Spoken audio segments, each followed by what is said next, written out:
Este episodio de la Estrategia del Día es presentado por Arca Continental. Hoy la sostenibilidad dejó de ser un esfuerzo aislado para convertirse en un criterio que define cómo crecen y compiten las empresas. Ya no se trata solo de reducir impactos, sino de operar mejor, con mayor eficiencia, resiliencia y visión de largo plazo. Al final de este episodio, David Moreno, gerente de sostenibilidad corporativa de Arca Continental, comparte cómo la economía circular es parte central de ese modelo, integrándose a la operación y generando valor tangible para el negocio y sus comunidades. Bienvenidos a un nuevo episodio de Mesa Redonda de la Estrategia del Día, en el que abrimos la conversación los periodistas y las figuras clave del sector económico y también del sector privado. Me acompaña Yacen Flores nuevamente, reportera de Economía y Gobierno de Bloomberg Línea. Bienvenida, Gracias, Jimé. Y ahora el subgobernador de Banco de México, Gabriel Cuadra. Qué honor tenerlo, subgobernador. Muchas gracias. Al contrario, el honor es mío. Muchas gracias por la invitación. Jimena, estoy muy contento de estar con ustedes y bueno, yo espero que esta sea una plática muy productiva y muy fructífera. Vaya que lo será, subgobernador, porque qué momento del año tan bueno para volver a conversar con los actores del Banco Central, porque la última vez que lo hicimos, el panorama pintaba color de hormiga, especialmente para la inflación con el conflicto en Medio Oriente, en medio de un ciclo de recortes que finalmente se estaciona, y ahora con un acuerdo provisional entre Estados Unidos e Irán, pero también con la inflación al cierre de mayo en México volviendo al rango del Banco Central e incluso el precio del jitomate bajando. Entonces, gobernador, yo le quisiera preguntar, pues, ¿cómo ve usted todo este panorama, especialmente hacia adelante? Bueno, con respecto al tema del conflicto en Irán y con Estados Unidos, que es un tema pues importante, porque yo recordaría que los últimos meses pues ha sido un tema que se ha discutido y estamos al pendiente de ello. Ahora, desde hace algunas semanas habíamos tenido noticias en la prensa de avances de un posible acuerdo entre Estados Unidos e Irán, un acuerdo de paz. Ya finalmente pues se anunció que ya está próximo a firmarse este acuerdo de paz, posiblemente el viernes 19 de junio. Y bueno, lo importante es que esto implica la reapertura del estrecho de Hormuz. Creo que es una noticia positiva, un cese al fuego de 60 días, en los cuales pues habrá negociaciones, principalmente sobre el tema del programa nuclear de Irán, que es un tema delicado y en ese sentido pues no podemos descartar fricciones en estas pláticas. Pero yo lo que diría es que este acuerdo preliminar, pues es como un primer paso de un proceso que considero es más amplio y no es una solución definitiva del conflicto. En ese sentido, los mercados sí han tenido una respuesta favorable. Por ejemplo, los precios internacionales de los energéticos que ya venían disminuyendo, pues mostraron un ajuste adicional. Sin embargo, hay que tomar en cuenta que desde mi perspectiva, pues los participantes en los mercados seguirán pidiendo una prima de riesgo geopolítico asociado pues a la posibilidad de que haya retrasos o incumplimientos en lo que se pacte, y también pues no podemos descartar que haya tensiones adicionales o nuevas tensiones entre Estados Unidos e Irán. E incluso en cuanto a la normalización de los flujos de energéticos, pues eso también va a tomar tiempo, porque hay que tomar en cuenta que hay instalaciones que han parado la producción, hay infraestructura en la región que se daños físicos, y en ese sentido, bueno, pues los escenarios que se manejan en organismos internacionales, pues implican una normalización gradual de los flujos de energéticos y en consecuencia también de la oferta mundial de energéticos. Y en ese sentido, pues todavía tenemos riesgos en el horizonte. Es una buena noticia, una noticia positiva, pero no podemos cantar victoria. Todavía tenemos riesgos presentes, riesgos latentes. Subgobernador, yo quisiera dar un pasito atrás, un poco irme pues ya tiene usted año y medio en el cargo. desde aquel nombramiento, Sí. pero lo acompaña una trayectoria de pues casi 3 décadas en Banxico, ¿no? Entonces, un poco preguntarle el balance, llegamos a esta coyuntura, pero un poco el balance que ha hecho usted tanto en el cargo como lo que ha visto, ¿no? Y un poco con miras a lo que viene. Bueno, mira, yo llegué a la Junta de Gobierno en febrero del año pasado y desde el primer momento ha habido retos, ha habido desafíos. Por ejemplo, el mismo día que mandaron mi propuesta de nombramiento al Senado, ese mismo día el presidente de Estados Unidos mandó las órdenes ejecutivas para establecer aranceles a México y Canadá. Entonces, imagínate nada más, si no ha estado complicado. ¿Cómo lo recibió? Imagínate nada más. Pero yo recordaría que me nombraron en febrero. En enero habíamos publicado el programa monetario para 2025. Habíamos señalado que íbamos a llevar a cabo un proceso de calibración de la política monetaria. Si ustedes recordarán, ya se había dado un proceso de desinflación. La inflación subyacente, por ejemplo, que había alcanzado niveles pues arriba de 8%, cercanos a 9% en el 2022, pues ya había disminuido, se encontraba en sus promedios históricos. Sin embargo, la tasa de referencia en términos reales y en términos nominales, pues se encontraba en niveles atípicamente elevados. Por ejemplo, la distribución histórica de la tasa real y de la tasa nominal, pues implicaba que estas se encontraban en el percentil 100, cuando la inflación subyacente ya estaba en sus promedios históricos. Entonces comunicamos que íbamos a llevar a cabo un proceso de calibración de la postura monetaria que consistía en adecuarla a las condiciones macroeconómicas que ya eran distintas a lo que habíamos vivido en los momentos más álgidos del periodo inflacionario de la pandemia. Sin embargo, esta calibración y esta conducción de la política monetaria, pues la llevamos a cabo en un entorno bastante complicado, porque si ustedes recordarán, a principios del 2025, pues estaba la amenaza por parte del gobierno estadounidense de aranceles altos a todas las exportaciones mexicanas a Estados Unidos. Se hablaba que podía haber una depreciación abrupta del peso mexicano. Se decía que si Estados Unidos nos imponía aranceles del 25%, pues que el tipo de cambio se iba a depreciar 25% y que íbamos a tener una cotización de la moneda nacional de 25 pesos por dólar o más. También se hablaba de la posibilidad de una recesión en México, de una contracción económica.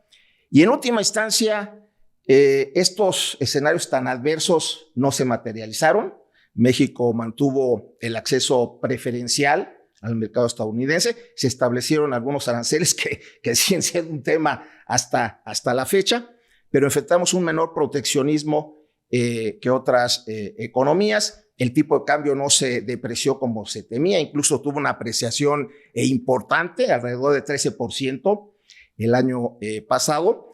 Y si bien es cierto que tuvimos debilidad económica y hasta la fecha tenemos atonía en la actividad económica, pues no se tuvo una recesión como se pensaba. Entonces, en ese contexto, sí, en efecto, fue una conducción de la política monetaria en un entorno bastante complicado, bastante complejo, pero bueno, como tú lo dices, yo ya estaba antes en el banco, era parte del staff, y estando en el staff, pues también me tocaron momentos complicados, por ejemplo, el episodio inflacionario de la pandemia. Entonces, pues ya teníamos experiencia en la materia. Claro, son responsabilidades distintas estando en el staff que estando en la Junta de Gobierno, pero yo diría que en última instancia pues ha sido un periodo de muchos retos y muchos desafíos.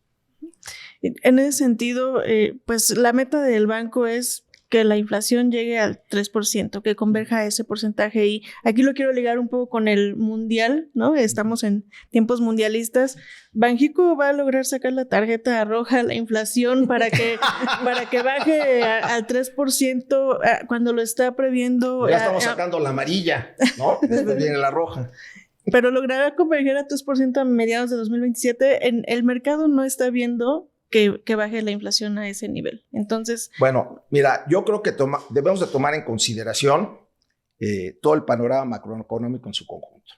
Y en ese sentido, yo empezaría por mencionar que hemos enfrentado choques, principalmente choques de oferta, que primordialmente son cambios en precios relativos que tienen un efecto transitorio sobre la inflación. Básicamente son perturbaciones a sectores específicos que no implican presiones generalizadas de precios, a diferencia de otras economías que tienen presiones de demanda sobre los precios. Hemos tenido, por ejemplo, este año el establecimiento de impuestos especiales a algunos productos, primordialmente bebidas saborizadas, tabaco. También tuvimos el establecimiento de aranceles a bienes provenientes de países con los cuales no tenemos un tratado comercial. Tuvimos los choques a la inflación no subyacente, primordialmente al rubro de frutas y verduras, que es muy volátil. En esos, pues, destacó el impacto que se tuvo sobre el precio del jitomate. Y más recientemente, pues, son los aumentos en los precios internacionales de los energéticos, del petróleo. Algunos de estos choques sí se han manifestado en el comportamiento de la inflación. Por ejemplo, cuando tenemos el choque a los impuestos especiales, pues a principios de año implicó un aumento significativo en los precios relativos de los bienes directamente afectados por estos impuestos especiales, lo cual se tradujo en un aumento en la inflación mensual. En enero registró valores, pues, por arriba de los que usualmente se observan a principios de año. Ya en febrero, pues, se redujo la inflación mensual. Sin embargo, hay un efecto base que perdura 12 meses. En el caso de los impuestos de los aranceles a los bienes provenientes de países con los que no tenemos tratado comercial, China, pues hasta la fecha no se ha visto un impacto. Básicamente, el componente que podría haberse visto afectado son las mercancías no alimenticias, y sin embargo, pues hasta la fecha hemos observado que las variaciones mensuales de las mercancías no alimenticias, pues, han estado alrededor de su promedio histórico o incluso ligeramente por debajo. En el caso de los choques a los verduras, frutas y verduras, bueno, ahí yo lo que te comentaría es que estos choques son choques de oferta que tienden a revertirse relativamente rápido, y en ese sentido, pues ya estaríamos observando una cierta normalización de este componente. Y finalmente, en el caso de los aumentos en los precios internacionales de los energéticos, del petróleo, bueno, pues ahí yo lo que te comentaría es que, dadas las políticas internas que se han implementado, pues los efectos directos han sido bastante moderados, limitados. Entonces, en ese sentido, yo te diría que en la medida en que los efectos de estos choques se disipen, pues la inflación descendería, y que además este descenso de la inflación, pues, estaría apoyado por el comportamiento de los determinantes de la inflación. Entre estos, la actividad económica y la cotización de la moneda nacional. En términos de la cotización de la moneda nacional, pues, como comenté, pues hubo una apreciación importante del tipo de cambio en el 2025. En el 2026 ha mostrado resiliencia y una apreciación adicional. Ello ya se está reflejando, por ejemplo, en el comportamiento de la inflación de mercancías, que ha descendido. Por ejemplo, en enero estuvo ligeramente por arriba de 4.50%, ya en el último dato estuvo ligeramente por debajo de 3.80%. Esto, pues, obedece, desde mi perspectiva, a que los choques que habían afectado a las mercancías en el segundo trimestre del año pasado, esos efectos base ya se estarían disipando, y además también, pues, el comportamiento de la cotización de la moneda nacional. Y por otra parte, en cuanto a la actividad económica, pues tenemos holgura en la economía, y ello, pues, tendría un impacto primordialmente sobre los servicios, que es cierto, se han mantenido persistentes últimamente, pero es un bien no comerciable que se ve afectado por factores internos y entre ellos la actividad económica. Entonces, yo diría que en función del desvanecimiento de los choques, apoyado por el comportamiento de los determinantes de la inflación, pues esta estaría descendiendo. Entonces, su pronóstico es que en los próximos meses sí veríamos una inflación mucho menor. Exactamente. Entonces, esto también implicaría que el Banco Central en sus guías prospectivas pueda incluso también modificar esos pronósticos en los trimestres por venir del cierre de la inflación. Eso está por verse, porque ya tenemos el pronóstico y tendremos que ir monitoreando. Ahora, si hay cambios porque de alguna manera los choques tardan en desvanecerse más tiempo de lo previsto o surgen nuevos choques, pues en la medida que eso suceda, pues tendríamos que ir modificando nuestras previsiones. Exactamente. Y es que si hay una palabra que hemos escuchado mucho en los últimos meses entre algunos economistas, analistas, no todos, pero también las calificadoras, es que de seguir las presiones inflacionarias y que resulten en dado caso menos transitorias de lo previsto, entonces sí se podría enfrentar un deterioro de la credibilidad institucional. ¿Usted qué piensa sobre esto, subgobernador? Bueno, yo creo que hay que tomar en cuenta que lo que tiene que hacer el banco primordialmente es explicar con detalle qué es lo que estamos viendo, ¿no? De tal manera que se entienda de mejor manera nuestra función reacción y cómo estamos valorando el panorama inflacionario. Yo creo que eso es fundamental, porque en términos de la comunicación, lo importante es que quede claro por qué hacemos lo que hacemos y qué es lo que estamos analizando hacia adelante. Es lo que comentamos hace un momento, qué es lo que estamos viendo con los choques. Son choques de oferta, choques que son cambios en precios relativos, que estamos viendo con los determinantes de la inflación, son determinantes que son conducentes con que disminuya la inflación.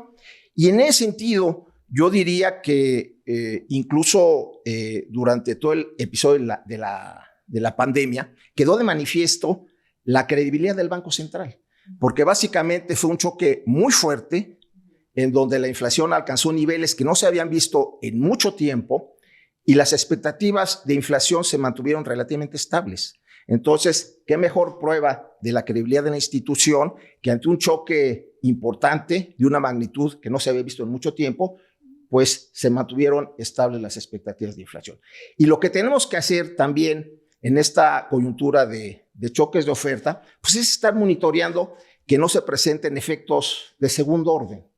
Es decir, que los efectos de los choques queden acotados a los precios de los bienes directamente afectados por los choques y también a los precios de aquellos bienes que en su elaboración o en su producción pues utilizan los bienes que se han visto afectados directamente por los choques. Es decir, que no se contamine el proceso de formación de precios en la economía. Creo que esa es la función que tenemos y en ese sentido creo que en la medida en que expliquemos, y para ello pues foros como este son de gran utilidad, pues yo creo que va a quedar más claro la importancia de nuestras acciones y el porqué de lo que estamos haciendo. Y en esta época de tantos choques, subgobernador, ¿cómo califica usted la dinámica de la Junta de Gobierno en torno a las decisiones de política monetaria, sobre todo en el tiempo en el que usted lleva como parte de la Junta? Bueno, yo creo que ha sido una relación de mucho respeto. Yo cuando llegué a la Junta de Gobierno, pues ya conocía a los otros miembros desde otra postura, porque yo era miembro del staff. Ellos ya estaban en la Junta de Gobierno. Desde que llegué me recibieron muy bien. Ha sido una relación respetuosa. Desde luego que no siempre pensamos igual, desde luego que siempre hay diferencias y eso es perfectamente normal y es algo que se observa en todos los bancos centrales del mundo. Hay distintas opiniones, distintas posturas, pero en el fondo yo destacaría y resaltaría que al margen de las diferencias que pudiéramos tener en algún momento, en el fondo todos estamos en el mismo barco y todos estamos comprometidos con la institución. Exactamente, se tiene que y estamos ahí. Subgobernador, preguntarle, pues estamos a unos días de reunión de política monetaria. Es muy probable que se mantenga la tasa en el nivel actual de 6.50, ¿no? Exactamente. Y en ese sentido, la gobernadora Victoria comentó en el último informe trimestral que veía por cierto tiempo esta postura monetaria. ¿Cuánto podría ser cierto tiempo que se mantenga la tasa en este nivel de 6.50? Es una buena pregunta. Yo regresaría a lo que dijimos en el comunicado. Lo primero que dijimos fue que este ciclo que había iniciado en marzo de 2024 ya había concluido. Y que, pues básicamente en esta decisión consideramos apropiado que podría mantenerse la tasa en el nivel actual y que con ello podríamos enfrentar los retos del entorno económico. Entonces, en ese sentido, yo diría que pues ya ese ciclo ya concluyó, ya terminó, y lo que pueda ocurrir en el futuro pues ya es otra historia. Ahora, evidentemente, el hecho de que haya concluido este ciclo no quiere decir que la tasa se va a quedar en este nivel indefinidamente. En algún momento seguramente habrá condiciones para algún ajuste, pero yo lo que diría que eso no está predeterminado. Yo simplemente me enfocaría a que en este momento, dados los retos que todavía estamos viendo, dado el panorama inflacionario, desde mi perspectiva, pues lo apropiado es mantener la tasa en el nivel actual. Es una tasa que nos permite enfrentar los retos de este panorama. Entonces yo me enfocaría en eso. Ahora, ¿cuánto tiempo puede estar ahí? Pues no se puede saber, no está predeterminado eso. ¿De qué dependería el que pudiéramos ver más recortes este año? No sé si la economía sigue sin crecer o más bien veremos esos recortes hasta 2027, que es justo también lo que se planea en Estados Unidos. Bueno, tampoco pongan palabras en mi boca. Yo creo que en lugar de estar hablando de si podemos recortar más o no, hay que enfocarnos en lo que estamos enfrentando actualmente. Y lo que estamos enfrentando actualmente es un panorama que todavía es complejo y un balance que yo diría que es delicado. Un balance que es delicado porque por una parte es verdad que tenemos en términos de los determinantes de la inflación, pues tenemos debilidad económica, tenemos un deterioro en las perspectivas de crecimiento económico. Eso implica que la economía está operando por abajo de su capacidad. Tenemos condiciones de holgura en la economía. Eso implica ausencia de presiones de demanda sobre los precios. Eso es por un lado. Pero por el otro, tenemos riesgos para la inflación. Tenemos el riesgo de persistencia de la inflación subyacente, en particular de la inflación de servicios. Y bueno, básicamente la inflación de servicios ha disminuido, pero ha sido una reducción gradual y en los últimos meses no hemos visto avances. Entonces, es posible que en este entorno de debilidad económica siga descendiendo la inflación de servicios, pero que el descenso sea más gradual de lo que podíamos pensar. Tenemos ese riesgo. También, a pesar de lo que ha sucedido recientemente con el acuerdo entre Irán y Estados Unidos, pues sigue habiendo riesgos latentes asociados con esos acontecimientos. Por ejemplo, no podemos descartar la posibilidad de que como consecuencia de mayores costos de producción y costos de transporte pudiera haber un aumento de la inflación global que terminara afectando al país. Entonces, en ese sentido, es un balance delicado. Tenemos por una parte debilidad económica, tenemos por otra parte riesgos que predominan al alza, lo cual implica un reto para la política monetaria. Y en ese sentido tenemos una postura de política monetaria que desde mi perspectiva es apropiada para enfrentar estos retos. Tenemos una tasa de referencia que está por arriba de las tasas prevalecientes en la mayoría de las economías emergentes. Tenemos una tasa que todavía se encuentra por arriba de los promedios históricos, por arriba de las tasas que se habían registrado o se habían observado con niveles de inflación y de holgura similares. Entonces, en ese sentido, creo que estamos bien posicionados para enfrentar los retos que tenemos hacia adelante. Entonces, yo me enfocaría en eso, que actualmente pues, es una tasa adecuada. Diría, con ese tema nada más, ¿diría usted entonces que es poco probable, con base en todo esto que nos comenta, es poco probable que este año pudiera haber algún cambio en el nivel de tasa actual? Bueno, yo reiteraría lo que comenté hace un momento. En estos momentos, el día de hoy, yo lo que estoy viendo es un panorama que tiene cierta complejidad. Tenemos un balance que es delicado y yo creo que esta tasa tendríamos que mantenerla. Y preguntarle también, subgobernador, esta pregunta se la hemos hecho a otros colegas de usted, sobre pues cómo se consideran, con qué sesgo, si Halcón o Paloma, un poco viendo, por ejemplo, sus votaciones en este año y medio, ha ido usted con la mayoría, no ha tenido votos disidentes, y un poco pues saber usted cómo, pues mira, qué sesgo tendría en sus decisiones. Yo lo que considero es que cuando hay que subir la tasa, pues hay que subirla. Y cuando hay que bajarla, pues hay que bajarla. Por ejemplo, cuando fue el episodio inflacionario de la pandemia, pues en aquel entonces subimos la tasa de manera importante. Y en aquel entonces yo formaba parte del staff. Era director de estudios económicos y bueno, yo estaba a cargo de todo lo relacionado con la política monetaria en México y llevábamos escenarios base y escenarios de riesgo a la Junta de Gobierno.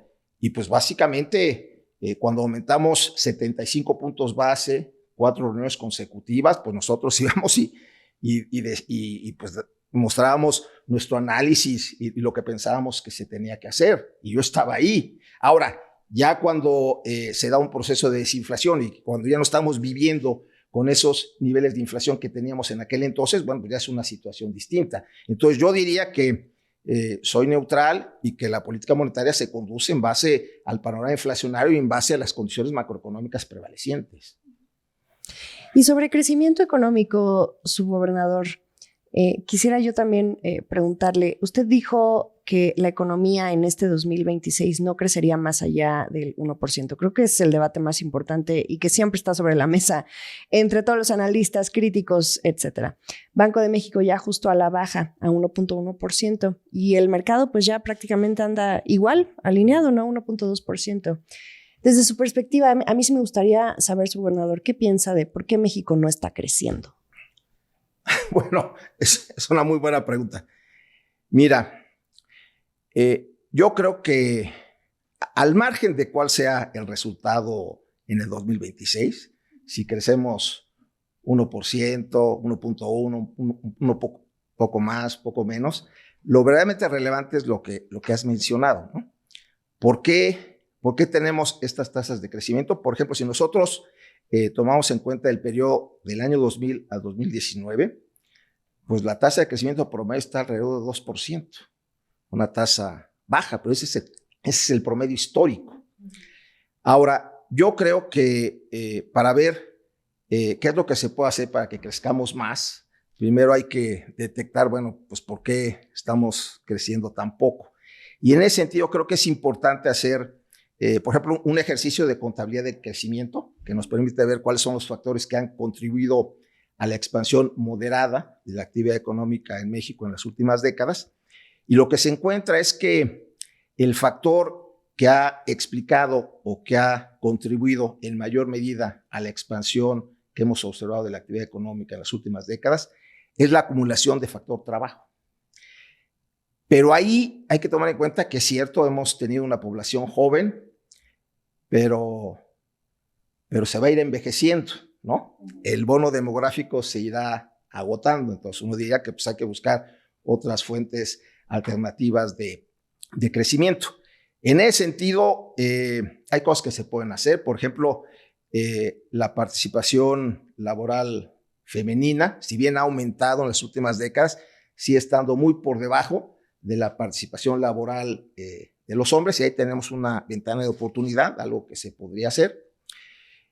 Por otra parte, otro factor de la producción, la acumulación de capital físico, pues ha tenido una contribución muy moderada y se ha ido disminuyendo a lo largo del tiempo. Es decir, la inversión como proporción del Producto Interno Bruto en el caso de México es menor a lo que se observa en otras economías emergentes, y además en la coyuntura actual pues tenemos un entorno de incertidumbre que ha afectado a la inversión, no solo a la inversión, también al consumo, pero a la inversión. Las empresas posponen sus proyectos. Sin embargo, los problemas con la inversión ya venían desde antes. Y en tercer lugar, yo diría que el factor más problemático es la evolución de la productividad. Es lo que ha restado, es lo que ha sido un lastre para la economía mexicana. La productividad total de los factores ha mostrado retrocesos en las últimas décadas, y esto significa que necesitamos más recursos para producir lo mismo. ¿Y qué es lo que está detrás de este desempeño de la productividad? Bueno, pues ahí habría que comentar que es un comportamiento heterogéneo lo que observamos entre empresas, sectores y regiones en materia de productividad. Por ejemplo, si bien es cierto que la productividad agregada ha disminuido, también es cierto que en el caso de México, pues tenemos un sector manufacturero o algunas empresas del sector manufacturero que tienen una vocación exportadora, que están orientadas hacia el exterior, que han estado sujetas a la competencia internacional y que en estas empresas pues, se observa un comportamiento dinámico de la productividad. Pero por otra parte, tenemos muchas empresas pequeñas que no aprovechan las economías de escala, que están en el sector informal, que pagan salarios muy bajos y el empleo que se genera en estas empresas pues es trabajo precario. Entonces yo diría que un tema central, un tema pendiente es el de la productividad. Y aquí me gustaría agregar que en términos de la productividad, desde luego que un comportamiento más dinámico de la productividad tendría efectos positivos sobre la actividad económica, pero fíjese que también ayudaría al control de la inflación, porque cuando hablamos de la inflación, uno de los problemas que hemos enfrentado nosotros y que ha dificultado la tarea del Banco Central es que hemos enfrentado choques frecuentes de oferta que han presionado los precios relativos. Y no lo digo por lo que ha pasado este año, desde antes. Y en ese sentido, pues uno se preguntaría qué cosas en la economía mexicana podrían hacer que aumentara la capacidad de esta para absorber estos choques. Y yo creo que ahí entra la productividad. Si tuviéramos una productividad dinámica, entonces las empresas más fácilmente podrían absorber estos choques de costos sin necesidad de ajustar los precios. Y también el tener una mayor productividad, pues también implicaría que puedan alcanzarse tasas de crecimiento económica más elevadas sin necesidad de que se generen presiones de demanda. Entonces, yo creo que hay una retroalimentación positiva entre la inflación y la productividad. Pero regresando a la pregunta del crecimiento económico en México, bueno, pues yo creo que el tema de la productividad es un tema central. Y para complementar esta pregunta de Jime, está este Plan México, ¿no? ¿Usted cree que pueda dar resultados pronto? Y en medio de esta negociación del TEMEC, que hablando en términos futboleros, parece que se va a ir a tiempos extras, ¿no? Porque no va a llegar la firma, no se va a resolver este 1 de julio, ¿no? Cuando es la fecha exacta. Entonces, estos factores, ¿cómo juegan? Yo creo que son temas muy relevantes, muy interesantes. Mencionaste el tema del TEMEC. El TEMEC es central para México, yo diría que para la región de América del Norte. Y es muy importante lo que tú mencionas, porque lo que hemos observado es que la participación de las empresas mexicanas en las cadenas regionales de valor es algo que está asociado con una mayor productividad. Las empresas, cuando participan en estas cadenas, pues tienen que cumplir con ciertos estándares internacionales y en ese sentido pues tienen los incentivos para mejorar sus procesos, sus métodos de trabajo, etc.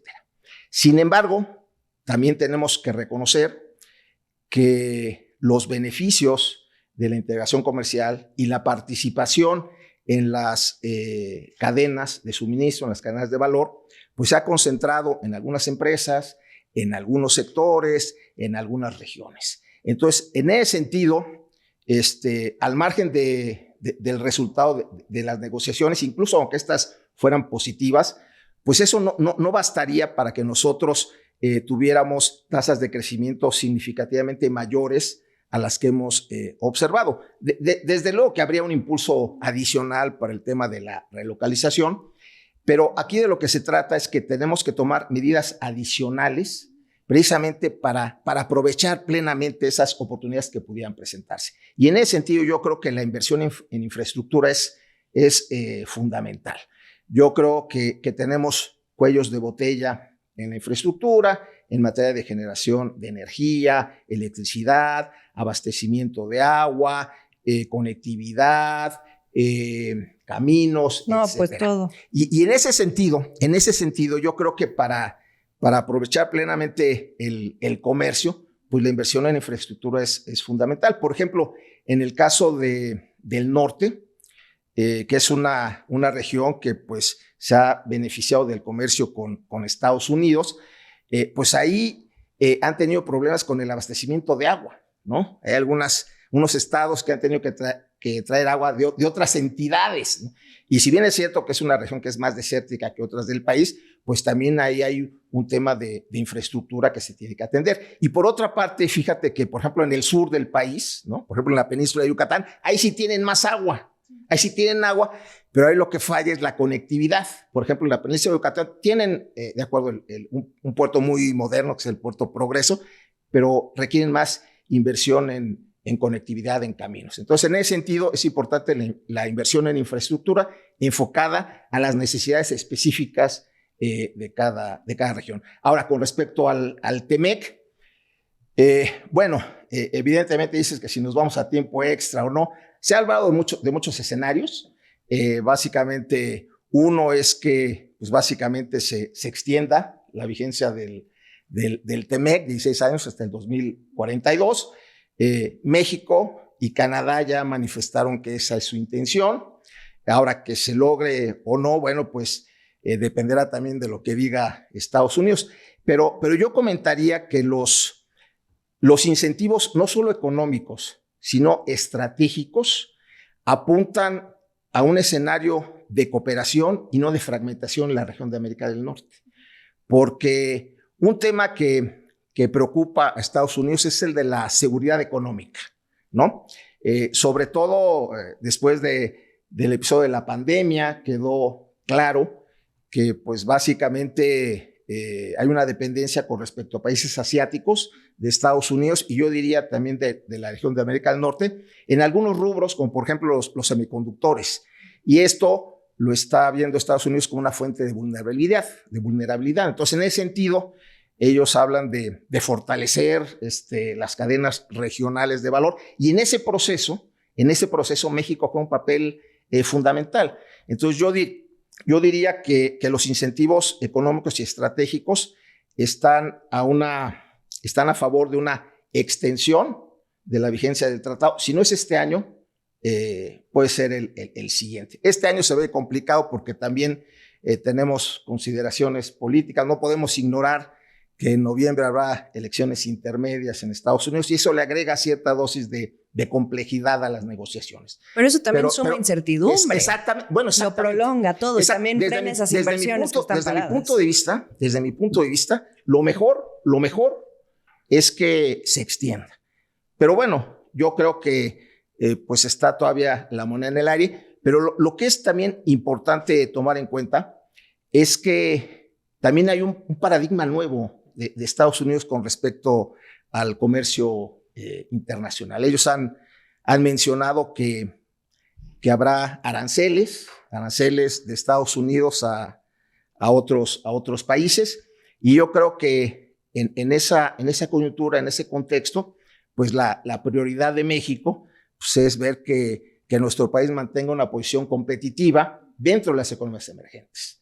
Es decir, que enfrentemos en términos de acceso al mercado estadounidense mejores condiciones que el resto de las economías. Yo creo que eso es fundamental y reiteraría que los intereses económicos apuntan a que eso tendría que darse. Entonces, desde esa perspectiva, si bien es cierto que hay incertidumbre, yo diría que es menor de la que enfrentamos el año pasado. El año pasado, realmente se hablaba de escenarios catastróficos, ¿no? De escenarios muy, muy adversos. Pero tienes razón.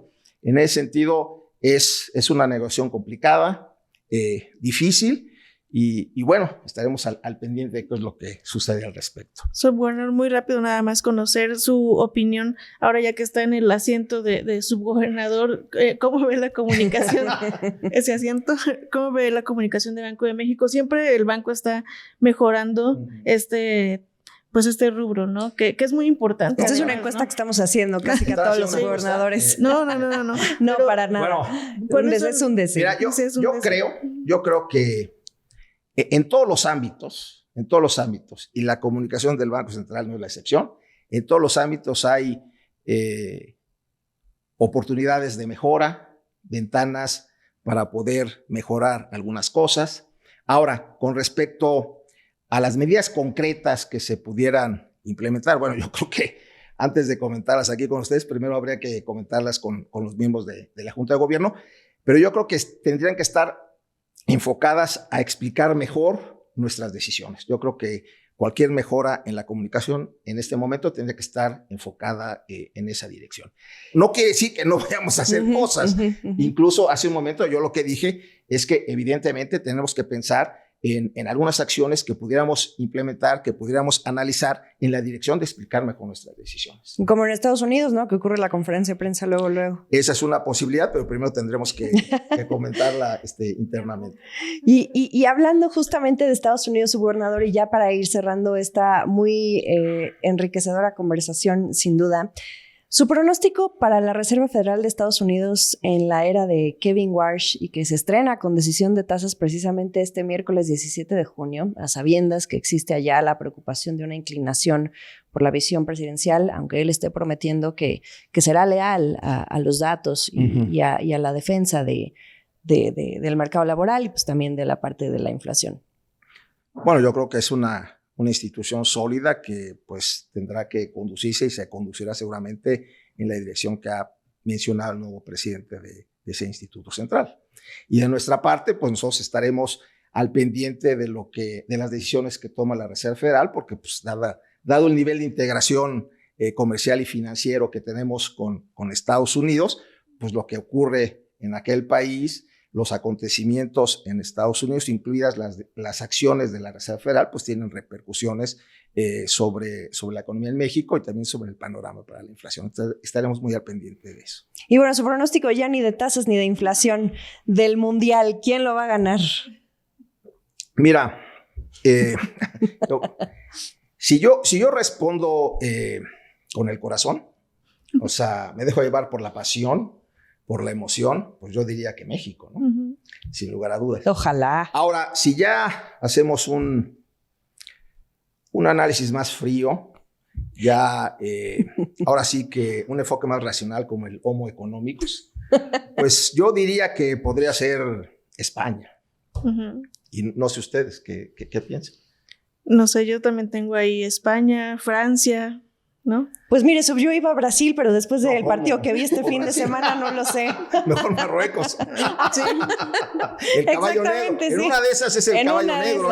Exactamente. No, hemos visto pocos partidos, pero... Sí. Pero bueno, qué bueno que ganamos contra Sudáfrica. Padrísimo. De lo que he visto, digo, me gustó Estados Unidos como jugó. Sí.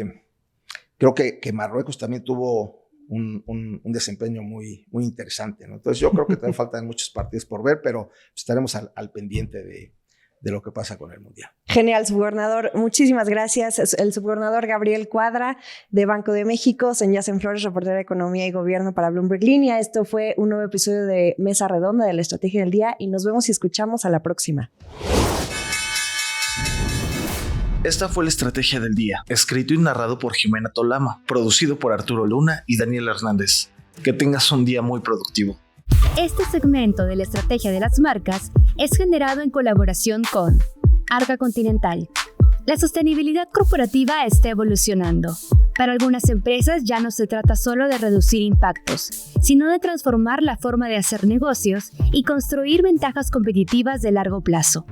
En esta conversación, David Moreno, gerente de sostenibilidad corporativa de Arca Continental, comparte cómo la economía circular forma parte de la estrategia de la compañía. ¿Qué se necesita para que la economía circular se convierta en el estándar? Yo te diría que para que sea sostenible en el tiempo y tome una escala mucho mayor. Creo que hay condiciones habilitadoras dentro de esta búsqueda de que la economía circular sea un estándar o una norma.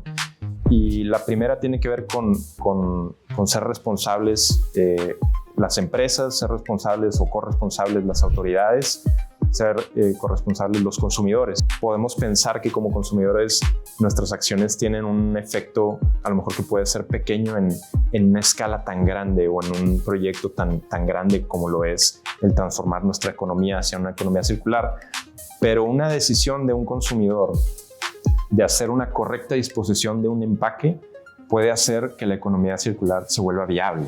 Si un consumidor deja el empaque donde no debería de estar, eso hace que las cadenas de recuperación sean menos eficientes. Entonces, esa decisión de una correcta disposición puede hacer un cambio y hacer que la transición sea mucho más sencilla. También incluye el desarrollo de una cultura del reciclaje. Entonces, invertimos en campañas ambientales, pero también en puntos de acopio que permiten al consumidor poder regresar ese empaque y que vuelva a la cadena. Es todo un entorno que promueva la economía circular, que reconozca o movilice a las empresas a adoptar guías de reciclabilidad, que incluya principios de acopio inclusivo. Eso genera que haya certeza en las inversiones y promueve que las empresas se muevan en esa dirección. Entonces el entorno, las reglas son sumamente relevantes. Es igual de importante o más importante el poder generar las capacidades de recuperar esos materiales que estamos produciendo. Entonces, esa infraestructura de recuperación tiene que crecer, tiene que ampliarse y tenemos que invertir para verlo como un sistema total. Cuando hablamos de miles de personas que están detrás de esta economía y el poderlas visibilizar y que formen parte de este esquema de una forma clara, es como podemos lograr que los sistemas de economía circular se sostengan en el tiempo. Y esto hace que sea viable y a una escala mucho mayor de lo que tenemos ahora. Escucha la entrevista completa en nuestro canal de YouTube que dejamos en el link de la descripción.